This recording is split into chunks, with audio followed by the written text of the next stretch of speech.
happy Lego Day. And so today is International Lego Day, and so we have a very cool set. You can see it's a little dented because it came all the way from Denmark. And so if you watched the wooden duck, you can see it right there behind me, Lego wooden duck video. These both only come from the Lego house. And so we have the Lego architecture Lego house set. And so my dad was there a couple months ago. But yeah, and so if you guys want to pause the video real quick and maybe grab some Legos to build as you watch me build this wonderful Lego house set, I would strongly recommend. But very cool to be able to put this together. We will take a closer look at it, and so I'm going to put it together and then I'll show you guys. So this might take me a lot longer to build. There are no numbers. These are all, so it'll take a while. But very cool. I mean, that's the fun of Legos, right? It's supposed to take a while. And so, my goodness. Okay, this will take longer than I was anticipating, but still excited. So I'm gonna put it together and I'll get right back to it.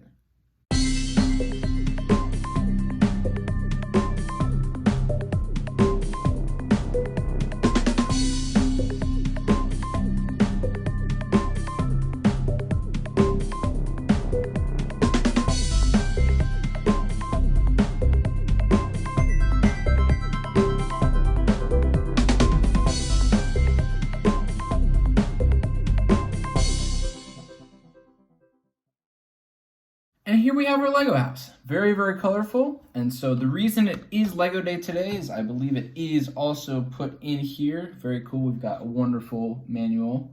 And so on January 28th, 1959, Lego put in their patent. And so if any of my students are watching, they know what a patent is. That's basically where you submit something to the government, and if they sign it, then you have the ability to produce, make, and then sell any invention that you have. And so their interlocking brick, so the just classic Lego brick, was their invention that they patented, and so then that meant that nobody could copy it and like have the Lego trademark and all of that on there. So like there's like Mega Blocks and other things like that, but the Lego brick is patented, so it's like protected. And so that is why it is Lego Day today. And so if you were wondering why it is Lego Day, it is because it is when they submitted their patent for the Lego brick. And so very cool. This manual was very cool to kind of go through. So they've got some of the history. So I'll put it up here, and if you want to pause it and read it, very cool. We've got kind of some of the displays, pictures of it, then some history, and I showed you guys the patents. And so if you want to pause that at all to take a look at that, very cool. Here it is in person, and so kind of cool.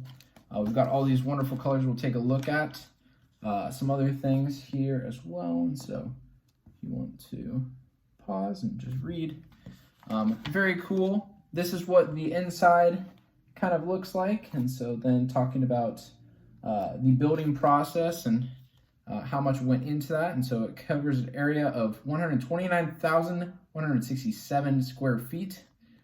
So very big, and it is located in Billund, where it was all started. And then as you're going through it, really cool, they've got some of these little facts saying how much concrete it used to pour in it.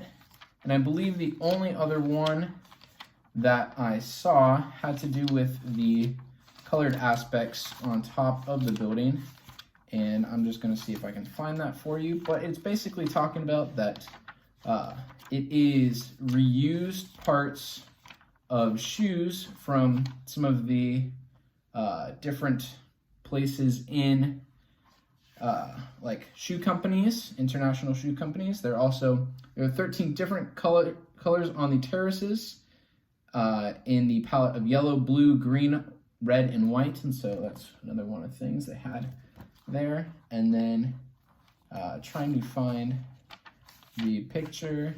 There's a lot of pages in this one. It was pretty difficult to do. So if you were looking at potentially wanting to buy this, for somebody who is younger than 18, I would probably not recommend it. It did take a while to put it all together because I had so many Legos all in front of me. One thing that they don't show the piece count for things that are sold in Europe, and so we don't have a piece count. I can look it up later to see what it is, but we don't have, I didn't know how many pieces it was. It was a lot, and it was all right in front of me. But it says the surfaces of the colored terraces are made of leftover materials from sneaker production by several different international sports brands. So this is it is from different kinds of sneakers, whether that is Adidas or Nike, Reebok, anything like that. And so that's cool to have that fact. And so very cool to have some of those fun facts in there. And so as now in Lego, if you have any of the newer sets, it may have a progress bar at the bottom. It was kind of cool to have the facts as I'm going to just keep me going because it was a lot of building and such. But let's take a look at the actual Lego set. And so we have, like it talked about, 13 different palettes, and so very cool. And so you can see right here we have our Lego brick on top. We've got multiple different colors. So we got like pastel yellow, some different greens. We've got stairs that go up in the yellow and in the blue. And so then I've not tried to do this quite yet, but I believe you can, you can take this off. So this is just kind of the top portion of it. And then it shows the kind of fun area inside with a couple trees, and it looks like a fountain with a tree. But inside they have shops and bistros and such where you can eat. And so very cool to have that. But being able to have this Lego set, you can't get it anywhere other than in Denmark. And so another really cool set. I believe this is the last one that I have specifically from Denmark, but very cool. And so I'll just kind of do a little rotation. But very happy Lego day. I love Legos and I love putting them together for you guys. And so this is one of our coolest sets. I believe this might be my first architecture set. I think this is the best one to have to potentially start it off in the future. But very, very cool set. I love how colorful it is. I mean, hopefully the brick middle doesn't fall out, but just as I was building it, it looked really, really, really cool. And so we've got our box here. Show you the back of that as well. Pause that if you would like. But very, very cool. Like the box. Fortunately, it's dented and a little ripping of the cardboard, but all in all, I really, really like this set. And so if I had to rate this Lego set out of 10, I believe I'm going to give this set a 9.7 out of 10. I love the color. It is showing a classic part of Lego. And so for Lego Day, this is the best thing I thought I could put together for you guys. But yeah, and so very cool. Liked how it came together. And I believe that's all I got. Thanks for tuning in, and I'll see you guys next time.